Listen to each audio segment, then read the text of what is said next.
시간입니다. 오늘 역대하 34장 14절에서 33절 말씀을 살펴보겠습니다. 요시야 왕은 다윗의 길을 따라 좌우로 치우치지 않았습니다. 우상을 척결하고 성전을 보수했습니다. 요시야 왕의 행적은 그가 왕의 몇 년째 해에 어떤 사역을 했다, 이렇게 네 파트로 구분됩니다. 어제 말씀에는 세 번째 파트를 살펴봤습니다. 왕의 18째 해에 성전 보수 공사를 진행하는 중에 율법책을 발견합니다. 14절입니다. 무리가 여호와의 전에 헌금한 돈을 꺼낼 때 제사장 hil기야가 모세가 전한 여호와의 율법책을 발견하고, 백성들이 성전세로 낸 헌금을 꺼내면서 대제사장 hil기야는 율법책을 발견합니다. 율법책은 토라, 즉 모세오경입니다. hil기야는 이 율법책을 서기관 사반에게 줍니다. 서기관 사반은 왕의 공식 문서와 기록을 담당하며 왕명을 전달하는 중요한 역할을 수행했습니다. 15절에서 17절까지의 말씀입니다. hil기야가 서기관 사반에게 말하여 이르되 내가 여호와의 전에서 율법책을 발견하였노라 하고, hil기야가 그 책을 사반에게 주매 사반이 책을 가지고 왕에게 나아가서 복명하여 이르되 왕께서 종들에게 명령하신 것을 종들이 다 준행하였나이다. 또 여호와의 전에서 발견한 돈을 쏟아서 감독자들과 일꾼들에게 주었나이다 하고, 사반은 왕이 명령한 대로 백성들이 낸 헌금을 공사 담당자들에게 전했다고 보고합니다. 그리고 이어서 보고합니다. 18절 19절입니다. 서기관 사반이 또 왕에게 아뢰어 이르되 제사장 hil기야가 내게 책을 주더이다 하고, 사반이 왕 앞에서 그것을 읽으매 왕이 율법의 말씀을 듣자 곧 자기 옷을 찢더라. 성경에서 옷을 찢는 것은 극심한 분노나 죄에 대해 깊은 슬픔 때 하였습니다. 요시야는 율법책의 내용을 통해 이스라엘과 유다 백성이 오랫동안 하나님의 율법을 어겨왔음을 깨달았습니다. 그리고 그 재앙이 임박했습니다. 요시야는 왕의 사절단을 보내어 여선지자 훌다를 통해 그 말씀에 대한 여호와의 응답을 구했습니다. 20절에서 22절까지의 말씀입니다. 왕이 hil기야와 사반의 아들 아히감과 미가의 아들 압돈과 서기관 사반과 왕의 시존 아사야에게 명령하여 이르되 너희는 가서 나와 및 이스라엘과 유다의 남은 자들을 위하여 이 발견한 책의 말씀에 대하여 여호와께 물으라. 우리 조상들이 여호와의 말씀을 지키지 아니하고 이 책에 기록된 모든 것을 준행하지 아니하였으므로 여호와께서 우리에게 쏟아진 진노가 크도다 하니라. 이에 hil기야와 왕이 보낸 사람들이 여선지자 훌다에게로 나아가니 그는 하스라의 손자 도캇의 아들로서 예복을 관리하는 살룸의 아내라. 예루살렘 둘째 구역에 살았더라. 그들이 그에게 이 뜻을 전하매, 요시야는 이미 심판받은 북이스라엘과 달리 아직 심판받지 않은 남유다와 북이스라엘의 남은 자들이 어떻게 될지 물었습니다.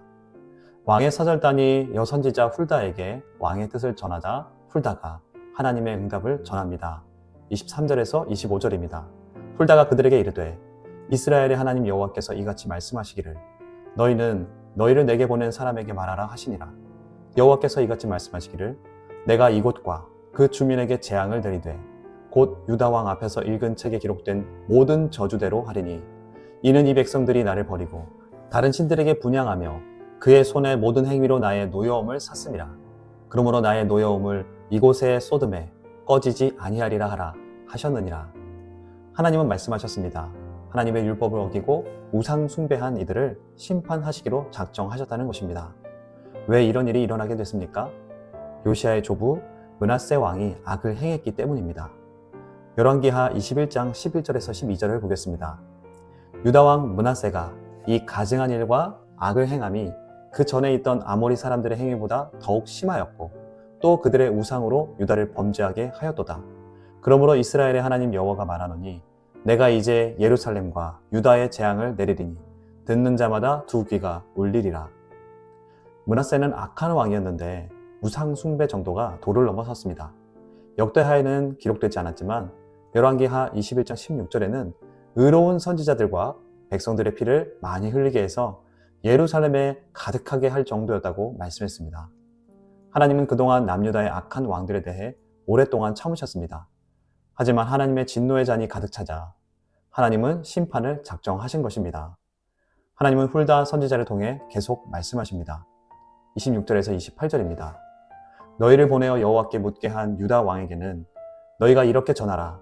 이스라엘 하나님 여호와께서 이같이 말씀하시기를 내가 들은 말을 의논하건대 내가 이곳과 그 주민을 가리켜 말한 것을 네가 듣고 마음이 연약하여 하나님 앞 곧 내 앞에서 겸손하여 옷을 찢고 통곡하였으므로 나도 네 말을 들었노라. 여호와가 말하였느니라. 그러므로 내가 네게 너의 조상들에게 돌아가서 평안히 묘실로 들어가게 하리니 내가 이곳과 그 주민에게 내리는 모든 재앙을 네가 눈으로 보지 못하리라 하셨느니라. 이에 사신들이 왕에게 복명하니라. 하나님은 므낫세로 인해 진노를 내리기로 결정하신 날을 요시야의 회개 때문에 미루셨습니다. 한 왕의 악이 극악하여 하나님의 진노를 내리기로 결정하신 것을 한 왕이 회개하여서 하나님이 진노를 미루기로 하셨습니다. 남유다와 북이스라엘의 남은 자들에게 내려질 진노도 미뤄졌습니다. 요시야는 하나님의 율법책을 발견한 후 하나님의 율법을 중심으로 살아갑니다. 24절에서 27절까지의 말씀입니다. 요시야가 또 유다 땅과 예루살렘에 보이는 신접한 자와 점쟁이와 드라빔과 우상과 모든 가증한 것을 다 제거하였으니 이는 대제사장 hil기야가 여호와의 성전에서 발견한 책에 기록된 율법의 말씀을 이루려 함이라. 요시야와 같이 마음을 다하며 뜻을 다하며 힘을 다하여 모세의 모든 율법을 따라 여호와께로 돌이킨 왕은 요시야 전에도 없었고 후에도 그와 같은 자가 없었더라. 그러나 여호와께서 유다를 향하여 내리신 그 크게 타오르는 진노를 돌이키지 아니하셨으니 이는 므낫세가 여호와를 경노하게 한 그 모든 경노 때문이라. 여호와께서 이르시되 내가 이스라엘을 물리친 것 같이 유다도 내 앞에서 물리치며 내가 택한 이 성 예루살렘과 내 이름을 거기에 두리라 한 이 성전을 버리리라 하셨더라. 요시야는 하나님의 율법대로 행했습니다. 성경은 이렇게 회개하고 하나님의 말씀대로 살았던 왕은 없었다고 기록할 정도였습니다. 그리고 요시야 왕은 여선지자 훌다가 전한 하나님의 말씀을 듣고 모든 백성들을 성전으로 부릅니다. 요시야는 남은 백성들이 하나님의 진노를 받지 않도록 율법을 중심으로 살 것을 선포한 것입니다. 29절에서 33절까지의 말씀입니다. 왕이 사람을 보내어 유다와 예루살렘의 모든 장로를 불러 모으고 여호와의 전에 올라가매 유다 모든 사람과 예루살렘 주민들과 제사장들과 레위 사람들과 모든 백성이 노소를 막론하고 다 함께한지라. 왕이 여호와의 전 안에서 발견한 언약책의 모든 말씀을 읽어 무리의 귀에 들려주고 왕이 자기 처소에 서서 여호와 앞에서 언약을 세우되 마음을 다하고 목숨을 다하여 여호와를 순종하고 그의 계명과 법도와 율례를 지켜 이 책에 기록된 언약의 말씀을 이루리라 하고 예루살렘과 베냐민에 있는 자들이 다 여기에 참여하게 하매 예루살렘 주민이 하나님 곧 그의 조상들의 하나님의 언약을 따르니라. 이와 같이 요시야가 이스라엘 자손에게 속한 모든 땅에서 가증한 것들을 다 제거하여 버리고 이스라엘의 모든 사람으로 그들의 하나님 여호와를 섬기게 하였으므로 요시야가 사는 날에 백성이 그들의 조상들의 하나님 여호와께 복종하고 떠나지 아니하였더라. 하나님은 포로기한 다음 세대와 우리에게 말씀하십니다. 하나님은 사랑의 하나님이십니다. 그에게 돌아오는 자를 결코 외면하지 않으십니다. 하나님은 포로기한 다음 세대 때에도 기회를 주시고 계심을 말씀하시는 것입니다. 그리고 오늘도 예수 그리스도의 은혜로 그날을 유예시켜주고 계십니다. 그러나 하나님의 진노의 잔이 차는 날에는 더 이상 돌이킬 기회는 없습니다. 방종하며 돌이킬 수 있는 기회에도 돌이키지 않으면 그때는 후회밖에 없는 것입니다. 데살로니가전서 5장 2절에서 6절 말씀 중에 2절 3절입니다. 주의 날이 밤에 도둑같이 이를 줄을 너희 자신이 자세히 알기 때문이라. 그들이 평안하다 안전하다 할 그때에 임신한 여자에게 해산의 고통이 이름과 같이 멸망이 갑자기 그들에게 이르리니 결코 피하지 못하리라. 하나님의 진노의 잔이 가득 찰 때 그 잔은 부어질 것입니다. 성경은 그날은 아무도 모른다고 말씀하셨습니다. 그날은 임신한 여자에게 해산의 고통이 이름과 같이 갑자기 이르고 도둑이 갑자기 들어오는 것처럼 갑자기 임한다고 말씀하셨습니다. 그리고 그 진노를 피할 대상은 아무도 없습니다. 지금이 은혜 받을 때라는 것을 말씀하시며 돌이키라고 말씀하십니다. 이어지는 4절에서 6절입니다. 형제들아 너희는 어둠에 있지 아니하매 그날이 도둑같이 너에게 임하지 못하리니 너희는 다 빛의 아들이요 낮의 아들이라. 우리가 밤이나 어둠에 속하지 아니하나니 그러므로 우리는 다른 이들과 같이 자지 말고 오직 깨어 정신을 차릴지라. 사랑하는 여러분, 우리는 빛의 자녀들이기 때문에 진노의 대상이 아닙니다.